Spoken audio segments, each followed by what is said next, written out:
Жаз, Алматы, ауа тымырсық. Ләйлә жатақханадан анасының үйіне көшіп келді. Бір жыл бойы көрмеген тар бөлме сол қалпы. Тек иісі ғана өзгерген, еркектің иісі. Ас үйде отырып салқын шай ішіп отырған Мұрат алғаш көрген кетте Ләйләні тік тұрып қалды. Сен өскенсің, деді Мұрат. Сәл жымиып, бір кезде мен саған мультик қосып беріп отырушы едім. Қызығы, ол кезде Ләйлә 14-те еді. Қазір 19-да. Ал мынау көз алдындағы ер адам анасының күйеуі, бірақ бөтен, жақында емес, алыста емес. Мұраттың да көзі үнемі Ләйләға түсіп кететін. Оның белі бұрынғыдан жіңішке, ал жүрісі әйел сияқты. Анам қайда, деді Ләйлә даусын қатайтып. Жұмыста, кеш келеді. Кеш болды, анасы әлі жоқ. Ләйлә душқа кірді. Есік сәл ашық қалған. Сол сәтте дәлізден өтіп бара жатқан Мұрат бір көзімен көлеңке арқылы қыздың жалаңаш иығын шалып қалды. Іші от болып кетті. Жоқ, бұл дұрыс емес, деді ішінен. Ал Ләйлә көрпесіне оранып жатып, еркек иісін сезіп, жүрегінің терең түкпірінен бір нәрсенің оянғанын байқады. Бұл еркекке бұрын соңды олай қарамаған. Бірақ енді ол бөтен емес, тым тартымды. Таң. Ас үйде Ләйлә жалаңаяқ үстінде қысқа халатпен шай қойып жүр. Мұрат терезенің алдында кофе ішіп тұрған. Оның көзі Ләйләнің балтырына түсіп кетіп, жылжып жоғары өрледі. Халаттың ішінен қыздың тыржалаңаш денесі білініп тұр. Кешіріңіз, оянғаныңызды байқамаппын, деді Ләйлә. Әдейі мойнын көрсетіп, шашын артқа жинай отырып. Мұрат үнсіз, қолындағы кесе сәл дірілдеді. Мен киініп келейін, деді ол. Бірақ орнынан қозғала қоймады. Ләйлә арт жағымен оған арқасын беріп ыдыс аяқ жуып жатты. Мұраттың көзі қыздың жамбасының астына түскен халаттың жиегіне қадалды. Тым қысқа. Тап сол сәтте Ләйлә білмегендей артына бұрылды. Көздері түйісті. Жақсы ұйықтадыңыз ба? Деді ол жай ғана. Бірақ үні еліктіргіш еді. Мен бе? Бүгін бір түрлісің. Мүмкін мен бұрынғы қыз емес шығармын. Екеуінің арасында үнсіздік орнады. Тек шәйнектің ысқырығы ғана тыныштықты бұзды. Бірақ ол дыбыс іштеріндегі жалындап тұрған тыйымсыз сезімді тоқтата алмады. Мұрат есін жиғандай басын шайқап ас үйден шықты. Ләйлә күлімсіреді. Кешке қарай аспанды бұлт торлады. Найзағай ойнап жаңбыр шелектеп құйды. Анасы қонаққа кеткен еді. Сол қонақтан келмейтінін хабарлады. Түнде қаламын, қонып қаламын, деді құрғақ үнмен. Сол сәтте жарық сөніп қалды. Ләйлә телефон шамын жағып бөлмеден шықты. Мұрат, жарық жоқ, деді ол, даусын сәл қорқыныштетіп шығаруға тырысып. Білемін, деді Мұрат, қасықпен кофе араластырып. Шам іздеп едім, маған қорқынышты, деді Ләйлә сабырмен. Сен бала сияқтысың ба? Жоқ, сен қыз сияқтысың, деді Мұрат. Алғаш рет шекарадан аса жаздаған үнмен. Жанасу, кездейсоқ білектері бір-біріне тиді. Сол сәтте екеуі тоқ соққандай селк етті. Қолың суық екен, деді Ләйлә. Ал сенің алақаның? Мұрат бір сәт үндемей қалды. Сосын жылы екен. Тыныштық. Найзағай жарқ етті. Шам жарығы Ләйләнің бетіне түсті. Еріндері сәл ашық, көзі терең әрі нұрлы. Оның халаты түнде одан да қысқарды. Сен ойнап жүрсің бе менімен, деді Мұрат. Даусы күңіреңденіп. Ал егер иә десем, деді де Ләйлә бір қадам жақындап. Тоқта. Бірақ ол сөзін аяқтай алмады. Өйткені Ләйлә оның қолынан ұстады. Ал Мұрат алғаш рет жігерсіздіктен қолын тартып алмады. Сол түнде алғаш рет тыныс тіршіліктен басқа бірдеңе естілді. Ыстық ауада құмарлықтың дыбысы ілініп тұрды. Жаңбыр үдей түсті. Үйде қараңғы. Тек шамның әлсіз жарығымен екі дененің жылуы ғана бар. Мұраттың жүрегі дүрсілдеп соғып тұр. Ләйләнің алақаны әлі де оның қолында. Егер тоқтамасақ, деді ол ақырын. Тоқтай алмаса ше, деді Ләйлә, еріндері жақындай түсіп. Сол сәтте еріндер түйісті. Әуелі баяу, сосын құмарлықпен. Мұрат өз-өзін жоғалтып алды. Оны тоқтатқан иелікте ұятты тіпті ар-ұжданда емес. Жылдар бойы іште бұғып жатқан аштық. Ләйлә үнсіз еді. Ол еркектің еркін билеп жатқанын ұқты. Бұл еркек өгей әке. Бірақ дәл қазір оның кім екені маңызды емес. Шам құлап түсті. Жарық сөнген еді. Түн ішінде тек дем мен ыңырсыған үн ғана қалды. Мұрат оның халатын шешіп тастады. Қыздың тәні дір-дір етеді, бірақ ол шегінбеді. Кереуетке дейін барған жоқ, тек диванда, құштарлықпен. Мұрат Ләйләнің бұлтиған қос анарынан құшарлана сүйіп құшақтады. Қақиған айғырын Ләйләнің үңгіріне сұққылап рахат сезімге ұласты.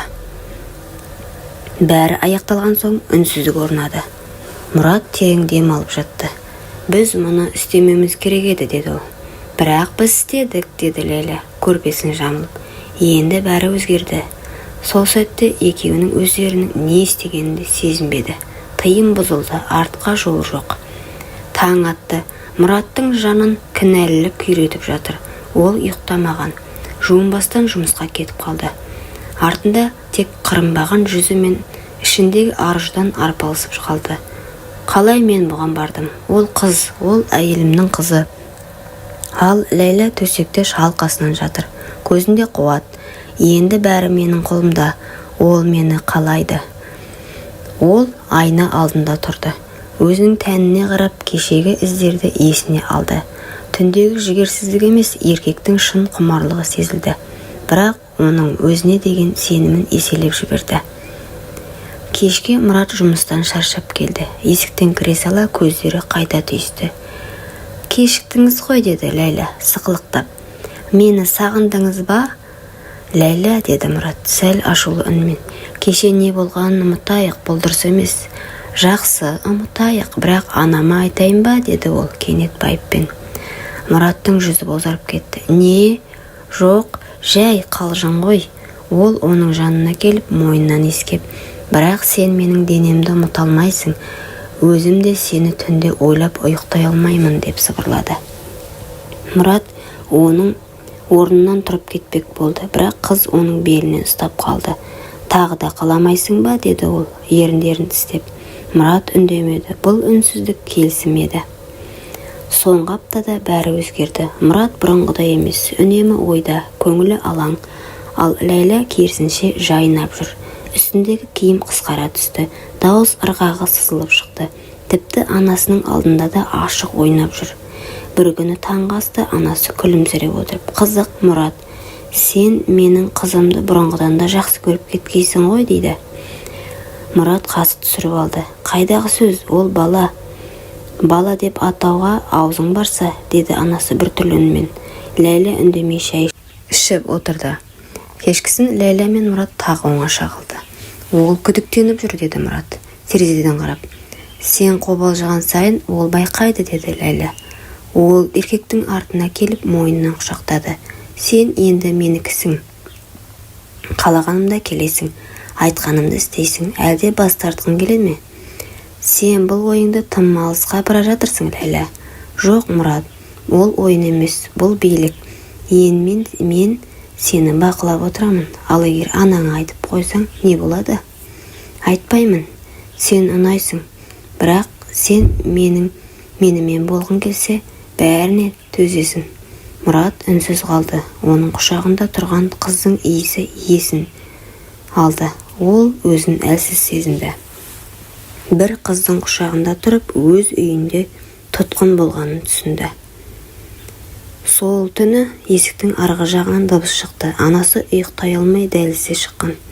Қыздың бөлмесі жарық, есігі жартылай ашық еді.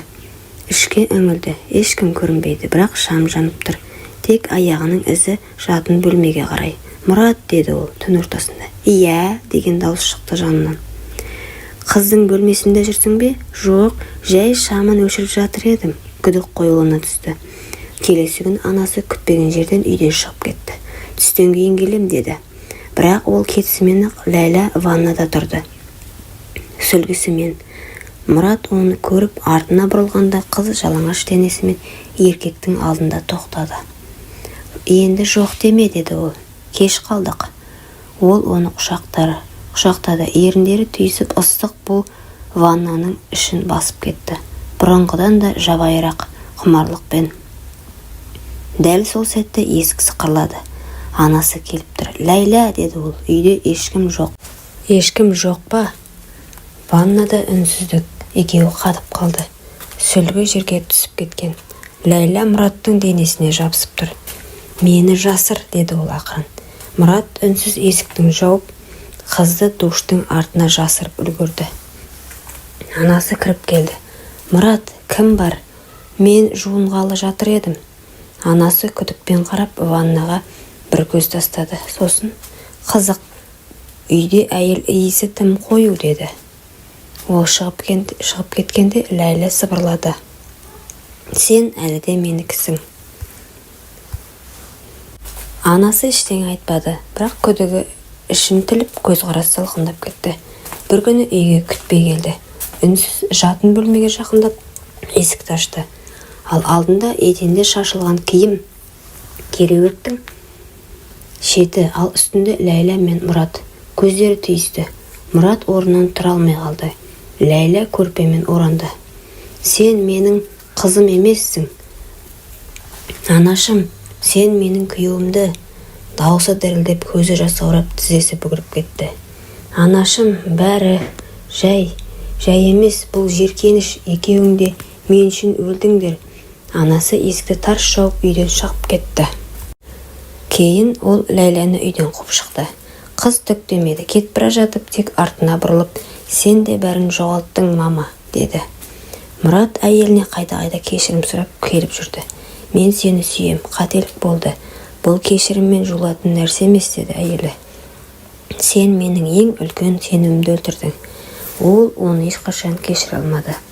Ал Ләйла жатақханада тұрып жатты. Қарапайым, тар бөлме, ешқандай ыстық құшақ, ешқандай тыйымсыз құмарлық тағылмады. Сол жерде бір күні өзіне 20 жас үлкен, ажырасқан, ақшасы бар, бірақ жалғыз еркекпен танысты. Ол оны әйел етіп алды. Бірақ бәрі жайлы емес еді. «Мен бала сүйгім келеді», деді ол. «Дәрігерлер, кешіріңіз, бала көтере алмайсыз», деді. Ләйла үнсіз отырды. Жылдар өтті, байлық болды, жағдай болды.